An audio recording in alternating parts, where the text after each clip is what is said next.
DJ Hustle. DJ Hustle. Yeah, welcome to HustleTV, man. Yeah, I'm gonna just like to introduce yourself. Let people know who you are, Mom. I am the fabulous Briana Latrise. There it is. She said in her pajamas. In the pajama jams. Growing up hip hop. Yeah, that. What's going on with that? I heard that I'm coming back for season 4. Holla at your nigga. But look, growing up hip hop, what does it really mean to you? Growing up hip hop to me means, I grew up hip hop. You feel me? Like my grandfather raised me on jazz. Mm-hmm. And as you know, in the beginning of hip hop, niggas is doing a whole lot of jazz sampling and things. Yeah. So I remember Tribe Called Quest and whatnot. I used to be in the studio with everybody. I've been in the studio with Talib, Kweli, Wyclef Jean, the Fugees. Ooh, remember Digable Planet? Ooh. I taught Butterfly how to do the butterfly. Slick. Yes. I taught Butterfly how to do the butterfly. So that was dope. I think that's growing up hip hop. Like my father was really in the game. Queen Latifah is like an auntie to me. That's right. As far as I'm concerned. And I just remember being in and out of the studios, up and down off the stage, sneaking into venues, sneaking out of venues. That's what it is. You know what I mean? Growing up hip hop, I used to be at their parties. All their parties was lit. Yeah. Lit. I probably wasn't supposed to be up. I think I was supposed to be in bed, but I was cute, so niggas let me slide. That's what it is. Yeah.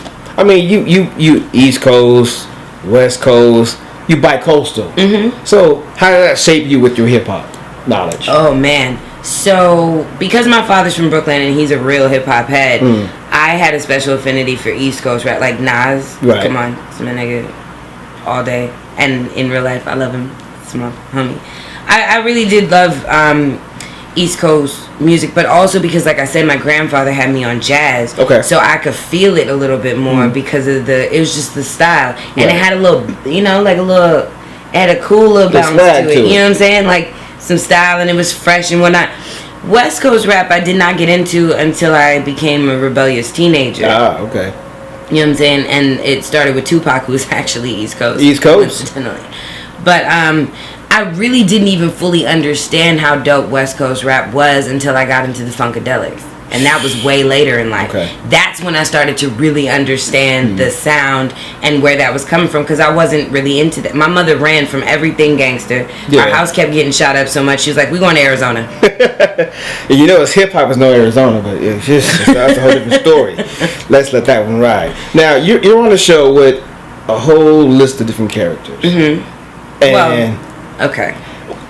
How do you, when you're in the midst of conversating, talking, how do you deal with all them different personalities? I drink.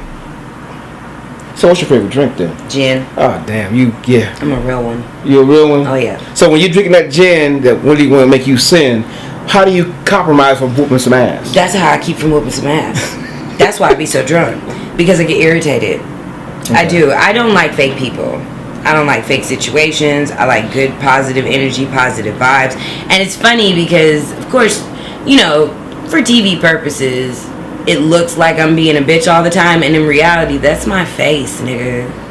I just be on some I don't want to slap you, but I'm going to sip on this gin. Mm-hmm.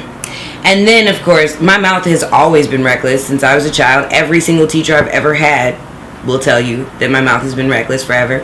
A lot of people think I don't have friends. That is inaccurate. I am very truthful, and that is why people love me. Well, that's why we're here in your house, because we know you're truthful. I mean, you come here. Oh, we're here.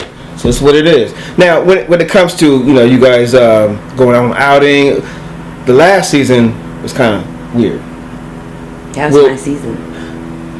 You can't. It's like a coming out party for you. Pretty much. So they're asking you back. Yes.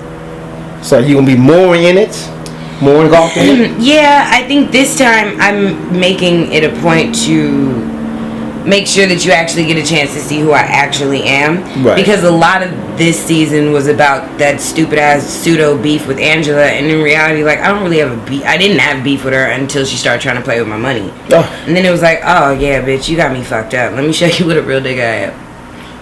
Okay. But in the beginning, I really just laughed at her and she couldn't handle that shit. And she threw a fucking hissy fit and ran outside and was like, I will never film with her. I don't want her on my show. This isn't Love and Hip Hop. She's ghetto. But my nigga, you got knocked up by a felon. So who's ghetto? Damn, you went hard in the paint with that one. I'm just saying. Why are they saying that you're not real, authentic, grown up hip hop? Why would they say mad? That? They haters? I don't know. But here's the funny part. I love them because they're like, you're not really hip hop. You also don't really know me. Christinia, your daddy is currently a crackhead. That's not hip hop.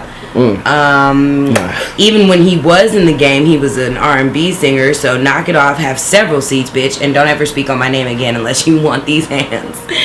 Angela, you're more reality TV than you ever were hip hop, because by the time we were old enough to even know what your dad did, he was a pastor or a preacher or something of that nature, right? Okay. I mean, cool. And the only song, you know what? I'm not gonna go there. I'm not gonna go there. I'll give it to Boogie. Dame is totally hip hop. Okay. I will absolutely give it to Egypt and Peppa. Come on, like, how could you say Peppa is not hip hop? That's crazy. Everybody remembers them records, but you know what I'm saying? It is what it is. And then Master P, that's a little more rap than it is hip hop. But you know, you got that. They held down the whole scene for, like, they opened it up for the South. You know, it is what it is. Personally, I don't know why those girls don't like me. They never gave me a chance. If they had, they would have found out that I can help them with all their issues. Angela, I can show you how to find a man. And the Oscar goes to? And keep him. And keep him. Because I can't get rid of mine. I got like 3 right now. I don't know what to say. And we have shit in common. You're vegan. I'm vegan half the year. You know what I'm saying? I'm vegan and then I get drunk. So there you go. See, with it, look, the show's coming up this year, number 4. Mm-hmm. Are you gonna have a different role? Will you come off a little nicer this year, or will you just get into the gangster stuff? I was absolutely certain that I was very nice the whole season. No one got hit. No one was outright disrespected. And like, okay, hear me. Hear me. Okay. I did not disrespect anybody until they disrespected me. And that is a fact. Okay. Now, what you saw after editing and chopping and screwing, that's your problem, nigga. But I was there, you were there, God was there. How much did they edit out? There's a lot of shit on the cutting room floor. Like, whole scenes. Because every time we see the previews, somebody's getting ready to squab, somebody's getting ready to throw I mean, but let's think about what it is. It's reality TV. It's like trash TV. I mean, like, no disrespect to the genre, but that's what the genre is. It's about drama. Right. It's a series based on the drama of your life. The funny shit is, all the real drama happens off camera. Yeah, okay. You know what I mean? Like, that's that issue with me and Angela. That shit did not happen on camera, so it made it real easy for somebody to throw a hissy fit and redo their audio, but that's neither here nor there. So, if you could tell a young lady who wants to aspire to be on one of these reality shows, what would you tell them? Don't. Why? I would tell you to go be on a scripted television show if you're that great of an actress, and if you think you're that funny or that much of a personality that you need a reality show, then become a comedian. Set yourself up in the game so that you're actually doing something of value, and then you get a reality show. You know what I'm saying? That way you have some control over how your story is told. That's right. Yo, when will the show start airing again? That I do not know. Probably around the summer. Okay. We TV, growing up hip hop. Got Bree here. She gangster to the fullest. Give out your Instagram and social media. My Instagram is at Briana Latrise. Actually, everything is at Briana Latrise. BrianaLatrise. And for the record, my last name is not Isaacs. It's Kamara. If you're nasty. Peace. Chili sauce. Hit that button, kitty. DJ Hustle. DJ Hustle.